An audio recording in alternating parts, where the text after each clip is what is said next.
हमारे देश की सरकार ने 63 साल की आज़ादी में जितनी भी कमेटियां बनाई हैं दवा के क्षेत्र में कोई निष्कर्ष निकालने के लिए, सभी कमेटियों का एक निष्कर्ष कॉमन है, वो ये कि भारत में गैर जरूरी, खतरनाक और बेकार की दवाएं खाकर जितने लोग मर जाते हैं उतने लोग तो शायद इस देश में अपनी स्वाभाविक मौत नहीं मरते होंगे। ये सभी कमेटियों का निष्कर्ष है। और हर कमेटी ने भारत सरकार से एक ही बात कही है कि जल्दी से जल्दी सरकार इनके ऊपर पाबंदी लगाए, क्योंकि लोग जितने ज़्यादा बीमारियों से मर रहे हैं शायद उससे भी ज़्यादा गैर जरूरी और ख़तरनाक दवाएं खाकर मर रहे हैं। ये भारत की स्थिति हर कमेटी ने अपने निष्कर्ष में व्यक्त की है। लेकिन दुर्भाग्य हमारी सरकार का और भला हमारे देश में इस भ्रष्टाचारी व्यवस्था का कि किसी भी कमेटी की इस बात को माना नहीं गया। मैं कुछ दवाओं के नाम आपको सुनाना चाहता हूँ जिनको दुनिया भर की सरकारों ने बंद कर रखा है, जिन दवाओं को कोई खरीदता नहीं, दुनिया में बेचता नहीं। उनके अपने देशों में जहाँ की ये कंपनियाँ हैं वहाँ भी ये दवाएँ बैन हैं, और 1-2 साल से नहीं, 20-20 साल से बैन है, 30 साल से, 40 साल से बंद हैं। वो दवाएं भारत में धड़ल्ले से बिक रही हैं, हज़ारों लाखों करोड़ों रुपए का व्यापार चल रहा है। कुछ नाम सुनाता हूँ आपको। एक दवा है, उसका नाम है बाईप्राइड। ये दुनिया में Ireland, Philippines, Oman, America, Argentina, Colombia, Germany, Britain, Canada, Brunei, Japan, संयुक्त अरब अमीरात, अबू धाबी जैसे 85 देशों में बैन है ये दवा, लेकिन भारत में धड़ल्ले से बिक रही है। इसी तरह से सीफेक नाम की एक दवा है, सिपिड नाम की एक दवा है, सीसा है, फिर सीसा प्राइड है, फिर सीसा नॉर्म है, फिर सीसा प्रो है, फिर सीसा वॉल है, फिर एस्प्राइड है, फिर एस्प्राइड एमपीएस है, फिर कैनोप्राइड है, फिर मोटेन है, फिर मोटिलैक्स है, फिर मोटिकेयर है। ऐसी पूरी लंबी सूची है, 1-2 नहीं, हज़ारों दवाओं की जो भारत में धड़ल्ले से बिक रही। और हमारे देश की संसदीय समितियों ने समय समय पर सरकार के सामने ये रिकमेंडेशन किया है कि इनको बंद कर दीजिए, तत्काल बंद कर दीजिए। सरकार कहती है हाँ अभी करेंगे, कल करेंगे, परसों करेंगे, साल भर होते हैं, 2 साल होते हैं और फिर भी धड़ल्ले से ये बिकती ही चली जाती हैं और भारत के लोगों को मौत के मुंह में धकेलती जाती हैं। क्योंकि दुनिया भर के विशेषज्ञों का इन दवाओं के बारे में कहना है कि ये दवाएं किसी भी व्यक्ति को, स्वस्थ व्यक्ति को हृदयघात का शिकार बना सकती हैं। किसी भी स्वस्थ व्यक्ति के शरीर में, खून में जो भी कुछ मात्राएं हैं, जैसे प्लेटलेट्स के काउंट हैं, उनको अचानक से ऊंचा और नीचा करा सकती हैं, जिससे अंत में व्यक्ति मौत के ही मुंह में चला जाए। और कई तरह के शरीर में विकलांगता की स्थिति पैदा कर सकती हैं। 20 किस्म की विकलांगता इन दवाओं से जुड़ी हुई है। सबसे ज़्यादा हृदयघात इन दवाओं से जुड़े हुए हैं। फालतू में हृदयघात लाने में ये दवाएँ सबसे आगे हैं दुनिया में, लेकिन भारत में बिक रही हैं धड़ल्ले से। दुख है, दुर्भाग्य है हमारे देश के उन सभी मरीजों का जो इन दवाओं को खा रहे हैं और मौत के मुंह में समा जा रहे हैं। सरकार को जब भी ये सवाल पूछा जाता है संसद में कि गैर जरूरी दवाएं खाकर, बेकार की खतरनाक दवाएं खाकर हर साल कितने लोग मरते हैं, सरकार कभी भी उनका ठीक आंकड़ा नहीं दे पाती है। वो बात करते हैं हज़ारों में मरते हैं, लाखों में मरते हैं।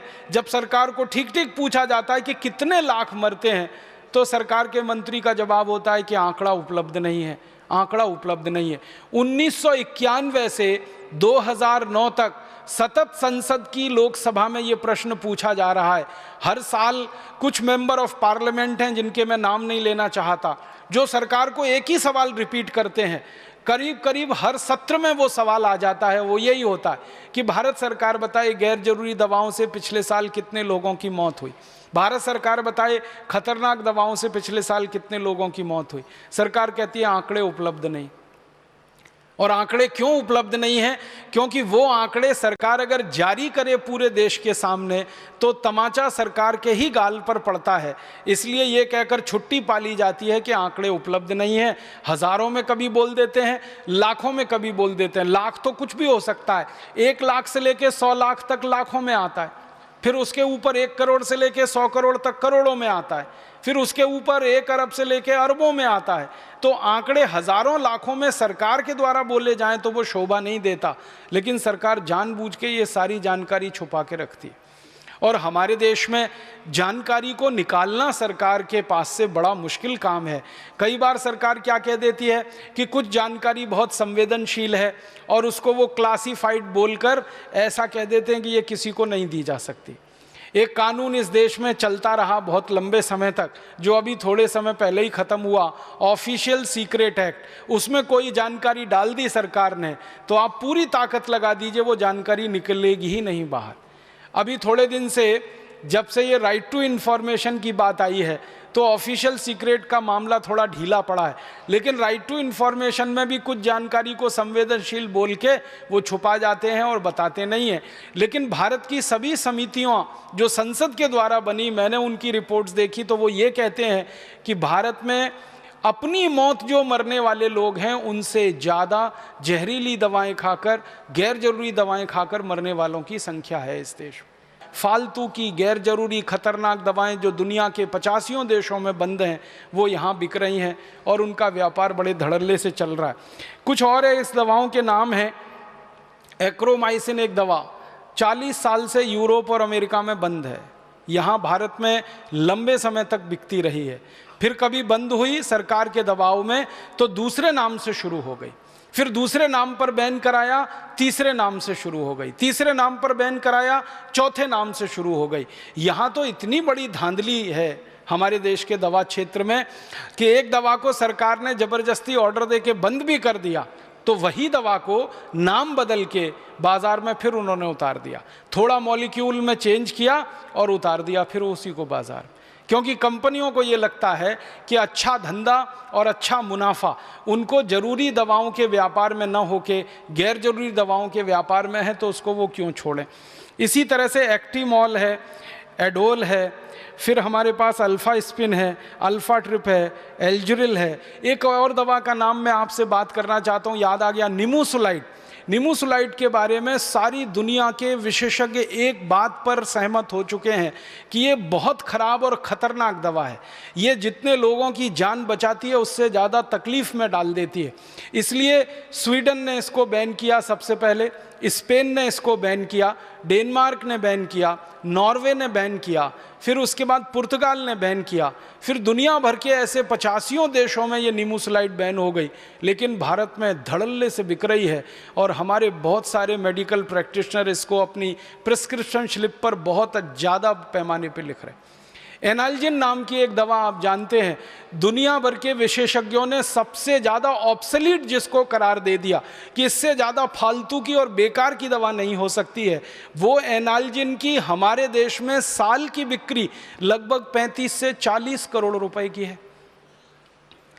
अमेरिका में जिस दवा को कोई पूछता नहीं, यूरोप में जिस दवा को कोई पूछता नहीं, लैटिन अमेरिका में जिस दवा को कोई पूछता नहीं, एशिया के देशों में जिस एनाल्जिन को कोई पूछने वाला नहीं है। आपको शायद मालूम होगा कि टेक्स्ट बुक में से भी ये दवा बाहर हो चुकी है सालों साल पहले, लेकिन भारत में इसका इतना बड़ा बाजार है एनाल्जिन का, लगभग 35 करोड़। पिछले साल का मैंने मार्केट पता किया, 37 करोड़ रुपए की बिकी है ये दवा। और ये ऑफिशियल है, आपको हर बार मैं ये कह रहा हूँ कि आंकड़े जो हैं वो सरकार जो रिलीज़ कर देती है, जो अनऑफिशियल है, गैर कानूनी तरीके से ये बना के बाज़ार में बेची गई होगी, उसके बारे में हम अंदाज़ा नहीं लगा सकते। निमोसुलाइड का मार्केट जहाँ सब बंद हो रहा है दुनिया में, यहाँ धड़ल्ले से चल रही है। एनाल्जिन का मार्केट जहाँ दुनिया में बंद है वो भारत में धड़ल्ले से चल रही है। आपको बड़ी हंसी आएगी सुनकर कि अमेरिका की कई कंपनियां, उनमें से एक कंपनी विशेष रूप से एक दवा यहाँ बेच रही है, उसका नाम है विक्स। भारत में एक छोटा सा सर्वे किया था हम लोगों ने, और वो सर्वे ये किया था कि किसी भी केमिस्ट के काउंटर पर बिना डॉक्टर के प्रिस्क्रिप्शन के सबसे ज़्यादा बिकने वाली दवाएं कौन सी हैं, इसका एक छोटा सा सर्वेक्षण किया था। हम लोगों ने एक टीम बना के काम किया था। पता चला कि बिना डॉक्टरी प्रिस्क्रिप्शन के किसी भी केमिस्ट की दुकान से सबसे ज़्यादा जो एक ब्रांड नेम बिक रहा है वो यही है, विक्स। गले की खिचखिच, विक्स की गोली, सर्दी खांसी जुकाम, विक्स ले लो, इसमें तो विक्स ले लो, उसमें तो विक्स ले लो, ऐसा धड़ाधड़ विज्ञापन ये करते हैं और सारे देश के लोगों का दिमाग ऐसे बनाया हुआ है कि सर्दी खांसी जुकाम सीधे विक्स में जाओ, और गले की खिचखिच हो जाए तो विक्स खाओ, तो इसके लिए विक्स लगाओ, तो उसके लिए विक्स लगाओ। अकेला एक ब्रांड नेम सबसे ज़्यादा बिक रहा है। फिर मैंने और हमारी टीम ने ये जानने की कोशिश की कि अच्छा पता लगाओ, ये जो विक्स का ब्रांड नेम है जिसको एक अमेरिकन कंपनी भारत में बेच रही है, उस कंपनी का नाम है प्रॉक्टर एंड गैम्बल, ये कंपनी अपने देश में बेच रही है क्या इसको, और यूरोप के देशों में बेच रही है क्या? क्योंकि प्रॉक्टर एंड गैम्बल का मार्केट तो दुनिया भर के देशों में है, 56 देशों में व्यापार करती है। पता चला कि अमेरिका में नहीं बिकता, ये यूरोप में नहीं है, फ्रांस में नहीं, जर्मनी में नहीं, स्वीडन में नहीं, स्विट्जरलैंड में नहीं, डेनमार्क में नहीं, नॉर्वे में नहीं, आयरलैंड में नहीं, स्कॉटलैंड में नहीं, इंग्लैंड में नहीं, किसी भी देश में जो नहीं है उनका ब्रांड, वो भारत में सबसे ज़्यादा मुनाफा देने वाला उनका ब्रांड है। प्रॉक्टर एंड गैम्बल के एक अधिकारी को मैंने पूछा था कि आपके जितने भी ब्रांड हैं भारत में सबसे ज़्यादा मुनाफा कौन देता है, तो उन्होंने कहा बाकी तो घाटा देते हैं, मुनाफा तो खाली विक्स देता है। बाकी तो घाटा देते हैं, मुनाफा तो विक्स देता है, तो बाकी का घाटा विक्स के मुनाफे से वो पूरा कर लेते हैं, और इतने धड़ल्ले से सारे देश में ये बिक रहा है। इसी तरह की बहुत सारी दवाएं हैं बाजार में जिनको हमारे देश में टेलीविज़न के विज्ञापनों के माध्यम से, रेडियो के विज्ञापनों के माध्यम से, अखबारों के विज्ञापनों के माध्यम से ये कंपनियां बेच लेती। आप जानेंगे कि दुनिया भर के देशों में ये कानून है कि दवाओं का विज्ञापन आप नहीं कर सकते, ना टेलीविज़न पे, ना अखबारों में, ना पत्रिकाओं में। लेकिन भारत में धड़ल्ले से टेलीविज़न पे भी विज्ञापन है, पत्रिकाओं में भी है, अखबारों में भी है, रेडियो पर भी है, और कानून है उसके बावजूद ये है। आपको सुनकर हैरानी होगी कि कानून है उसके बावजूद ये है। कई देशों में कानून थोड़े सख्ती से लागू होते हैं। सिंगापुर जैसा छोटा सा देश है, हमारे पड़ोस में है, कानून वहाँ भी है, कानून भारत में भी है, लेकिन सिंगापुर में मजाल क्या को कोई कंपनी टेलीविज़न पे अपना विज्ञापन कर दे किसी दवा का और वो वहाँ मार्केट में रह पाए, सवाल ही नहीं उठता। छोटा सा देश है, इतनी सख्ती से इस कानून को लागू करता है, लेकिन हमारा इतना बड़ा देश, इतना बड़ा लोकतंत्र, इतनी बड़ी सरकार, इतनी बड़ी फौज हमारे एडमिनिस्ट्रेशन की, पुलिस की, इसको लागू ही नहीं करा पाती। तो ऐसी बहुत सारी दवाएं हज़ारों की संख्या में फालतू में बाज़ार में बेची जा रही हैं। तो आप बोलेंगे हम क्या कर सकते हैं? आपकी बहुत बड़ी भूमिका मैं इस काम में देखता हूँ, और वो भूमिका ये है कि आप एक संवेदनशील चिकित्सक होने के नाते, एक बुद्धिमान चिकित्सक होने के नाते अपने जीवन में एक संकल्प छोटा सा कर लीजिए कि मैं मेरे प्रिस्क्रिप्शन स्लिप पर किसी भी मरीज को फालतू की एक दवा भी नहीं लिखूंगा, और ऐसी कोई दवा नहीं लिखूंगा जो भारत के मरीज के लिए ज़रूरी नहीं है लेकिन कंपनी के मुनाफे के लिए बाजार में। अगर आप इतना सा एक छोटा काम कर देंगे तो इस भारत देश के लोगों का हज़ारों करोड़ रुपए बच जाएगा। लोगों का तो बच ही जाएगा, वो भारत देश के लोगों की जिंदगी भी बचाएगा, उनका जीवन बचाएगा। तो आप अगर अपने मन में एक संकल्प ले लेते हैं, ये बहुत पवित्र संकल्प होगा जो आपके सम्मान को बढ़ाएगा, कम नहीं करेगा। आपके सम्मान को मरीजों के दिल में बहुत गहरा स्थान देगा। आप उनके दिल में हमेशा के लिए बैठ जाएंगे अगर एक छोटा सा काम आप कर लें। मैं आपको एक उदाहरण देके इस बात को कहूँगा। स्वीडन नाम का एक छोटा सा देश है। स्वीडन नाम के देश में 1980 के दशक में थोड़े से कानून में ढीलापन आ गया और विदेशी कंपनियों ने मार्केट को भर दिया। वहाँ स्वीडन के बाज़ार में अंधाधुंध गैर जरूरी दवाएं, फालतू की दवाएं बाज़ार में आ गई। जिन दवाओं से लोगों की मौत हो रही थी, ऐसी दवाएं धड़ल्ले से बिकने लगी। एक दवा है, उसका नाम है क्विलोक्विनोल। ये जो है सबसे ज़्यादा 1980 के दशक में स्वीडन और आसपास के देशों में बेची जा रही थी, और एक बहुत बड़ी विदेशी कंपनी इस दवा के धंधे में लगी हुई थी। स्वीडन में एक बहुत संवेदनशील चिकित्सक ने झंडा उठाया, बहुत संवेदनशील चिकित्सक, उन्होंने एक झंडा उठाया। उनका नाम था डॉक्टर ओले। उन्होंने कहा कि हमारे देश के बाज़ार में, स्वीडन तो बहुत छोटा सा देश है, कोई बहुत बड़ा देश नहीं है, आबादी बहुत कम है, भारत के एक ज़िले से भी छोटा है, लेकिन वहाँ के एक संवेदनशील चिकित्सक जिनका नाम था डॉक्टर ओले, उन्होंने ये झंडा उठाया कि मेरे देश के लोगों को ये फालतू की दवाएं खानी पड़ें, लीवर ख़राब हो उनका, किडनी ख़राब हो जाए, मौत के मुंह में चले जाएं, लाखों करोड़ों रुपया स्वीडन से विदेशों में हस्तांतरित हो जाए, ये तो नहीं चलने दूंगा। तो उस एक चिकित्सक ने स्वीडन के चिकित्सकों को समझाना शुरू किया। धीरे धीरे एक संगठन बना। उस संगठन में 3000 डॉक्टर शामिल हो गए और 3000 डॉक्टरों ने मिलकर डॉक्टर ओले के साथ एक संकल्प ले लिया। उन्होंने संकल्प लिया 3000 डॉक्टरों ने कि हम में से कोई भी दवा कंपनी की कोई भी दवा इसलिए नहीं लिखेगा कि वो मार्केट में है। हम दवा लिखेंगे तब जब मरीज की बहुत ज़्यादा ज़रूरत होगी। वो अगर ज़रूरत नहीं है तो मरीज को कहेंगे कि आप बिना दवा के ही ठीक हो सकते हैं और आप अपने जीवन में इतना इतना सा कर लीजिए। तो उन्होंने कहा कि सिर्फ ज़रूरी दवाओं का ही प्रेस्क्रिप्शन लिखेंगे, फालतू गैर जरूरी दवाओं का प्रेस्क्रिप्शन पूरी तरह से ख़त्म कर देंगे। और उन्होंने क्विलोकिनोल से शुरुआत की। आप जानते हैं क्विलोकिनोल के जैसी नज़दीकी एक दवा है मैक्सोफॉर्म और एक है एंट्रोबायोफॉर्म। तो मैक्साफॉर्म, एंट्रोबायोफॉर्म, क्विलोकिनोल, उन्होंने एक लिस्ट बनाई और 3000 डॉक्टरों के सभी क्लिनिक में वो लिस्ट चिपका दी गई और सभी डॉक्टरों को कहा गया कि प्रिस्क्रिप्शन लिखते समय इस लिस्ट को ध्यान में रखें। परिणाम ये हुआ, 1980 में ये आंदोलन शुरू हुआ, 1984 तक आते आते स्वीडन के बाजार से सारी गैर जरूरी दवाएं बिकना बंद हो गई। एक चिकित्सक ने हिम्मत दिखाई, उसने अपने सहयोगी चिकित्सकों को तैयार किया, उनकी सेंसिटिविटी को थोड़ा और बढ़ाया, ज़्यादा सेंसिटाइज किया। इंटेलिजेंसी तो सभी चिकित्सकों में होती है, सेंसिटिविटी बढ़ने की बात है, संवेदनशीलता उनकी बढ़ती गई और एक दिन आकर उन्होंने संकल्प ले लिया। फिर उनका दूसरा संकल्प ये था कि हम 3000 डॉक्टरों का ये जो संगठन है, इस संगठन में आगे भी दूसरों को शामिल करते रहेंगे अगर वो हमारे इस विचार पर चलेंगे।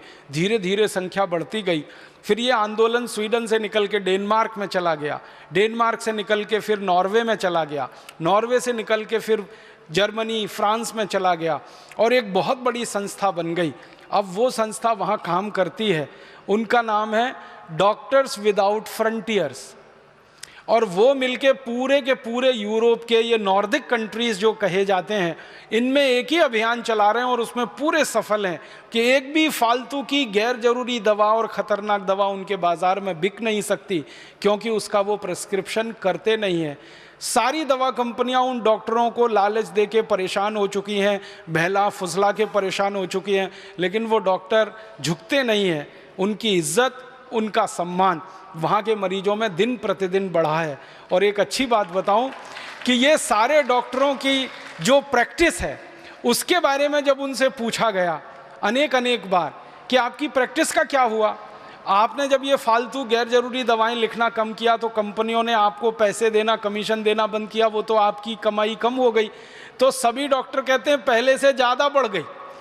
क्यों? तो वो कहते हैं कि पहले जो मरीज हमारे ऊपर शक करते थे, आशंका करते थे, अब वो भी भरोसा करने लगे हैं, इसलिए हमारे पास अब ज़्यादा पहले से मरीज आने लगे। ये डॉक्टर्स लोगों के समूह में डॉक्टर ओले का अभी तो स्वर्गवास हो गया है, उनके स्वर्गवास के पहले उनका एक लंबा इंटरव्यू आया था। उस इंटरव्यू में उनसे पूछा गया था कि जब से आपने ये अभियान शुरू किया फालतू गैर जरूरी दवाओं के बहिष्कार का, आपकी अपनी निजी आमदनी के बारे में बताइए, वो कहाँ पहुँची है। तो उन्होंने कहा मेरी निजी आमदनी 3.5 गुनी बढ़ गई है, क्योंकि पहले मेरे पास जितने मरीज आते थे अब उससे कई गुने ज़्यादा मरीज आ रहे हैं और मुझे अब दूसरे देशों में बुलाया जाने लगा है, क्योंकि मैं इस अभियान के एक नेता के रूप में स्थापित हुआ हूं। तो आसपास के 20, 22, 25 देशों में मेरी विजिट होती है और वो लोग मुझे बिल्कुल भगवान के बराबर का दर्जा देते हैं कि ऐसे ईमानदार डॉक्टर की दुनिया को ज़रूरत है। मेरा आपसे एक निवेदन है कि स्वीडन में डॉक्टर ओले हो सकते हैं तो भारत में भी ऐसे सैकड़ों, हज़ारों, लाखों डॉक्टर ओले हो सकते हैं, क्योंकि हम भी वैसे ही हैं जैसे वो हैं। हमारी संवेदनशीलता भी उतनी ही है जितनी उनकी है, हमारी बुद्धिमत्ता, इंटेलिजेंसी भी उतनी है जितनी उनकी है। बस हमको एक दिशा लेकर काम में लग जाने की ज़रूरत है, बाकी तो सब पीछे पीछे चल पड़ेगा। तो आज आप सब चिकित्सक बंधुओं से, बहनों से मैं एक ही निवेदन करना चाहता हूं कि आप अपने जीवन में एक छोटी सी शुरुआत करिए और वो शुरुआत यहीं से करिए कि फालतू की गैर जरूरी बेकार की दवाएं हम मरीज को लिखेंगे नहीं, और कोई मरीज आग्रह करेगा तो उसको समझाएंगे, डिस्करेज करेंगे। तो ये कंपनियों का इतना बड़ा जो नेटवर्क खड़ा हुआ है, हज़ारों करोड़ रुपए का जो मुनाफे का उनका चक्र चल रहा है, जिसमें हज़ारों प्रतिशत के मुनाफे वो लूट रहे हैं, ये एक झटके में टूट सकता है। हमारी सरकार तो इस चक्र को तोड़ नहीं पाएगी जब तक कि कोई ऐसी सरकार ना आ जाए जो बहुत ईमानदार हो और भ्रष्टाचार को जड़ मूल से मिटाने के लिए कटिबद्ध हो। ऐसी कोई सरकार आ जाए तो वो एक झटके में कर सकती है, लेकिन जब तक वो सरकार नहीं आती तब तक हम हाथ पे हाथ धरे नहीं बैठ सकते। हम अपने जीवन से एक छोटी सी शुरुआत कर सकते। मुझे आपसे ये एक बात कहनी है कि फालतू की गैर जरूरी दवाएं आप प्रिस्क्राइब करना बंद कर दीजिए। आप अपने कॉन्शियस से, अपने अंतरात्मा से ये पूछ लीजिए कि जिन दवाओं को मैं मेरी पत्नी को नहीं लिख सकता, मेरी बेटी को नहीं लिख सकता, मेरे भाई को नहीं दे सकता, मेरी माँ को और पिता को जो दवाएं मैं नहीं खिला सकता, वो दवाएं किसी दूसरे मरीज के लिए मैं क्यों लिख रहा हूँ। तो आप जो दूसरों को वैसा ही मानने लगें जैसे आप हैं, आपके परिवारी जैसे ही सब हैं। अगर हम अपने आप में ही पूरे समाज की छवि देखना शुरू करें और पूरे समाज की छवि अपने परिवार में देखना शुरू करें कि ये मरीज भी मेरे भाई बहन सरीखे हैं, मेरे माता पिता सरीखे हैं, मेरे बेटे बेटियां सरीखे हैं, तो आपके हाथ रुक जाएंगे, आप वो प्रिस्क्रिप्शन नहीं लिख पाएंगे और उसी दिन से आपके जीवन में एक नए अध्याय की शुरुआत होगी। और वो नया अध्याय आपको हो सकता है भारत का डॉक्टर ओले बना दे, भारत में कोई दूसरा तीसरा चौथा ऐसा क्रांतिवीर पैदा कर दे। मैं आपसे कहाँ से शुरू करें इसको, तो एक सरल संकेत करना चाहता हूँ।